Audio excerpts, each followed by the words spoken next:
Core objectives of administrative law. Control abuse of power. Check arbitrary, capricious, or ultra-vires actions of administrative authorities to prevent executive tyranny.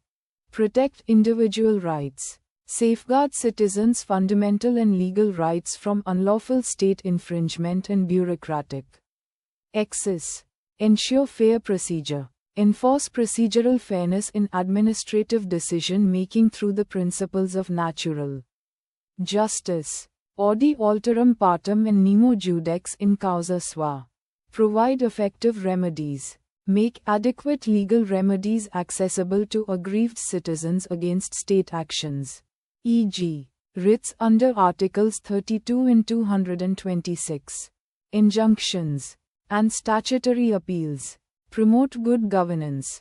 Ensure transparency, rationality, and accountability in administrative policy formulation and discretionary decisions. Balance public interest with private rights.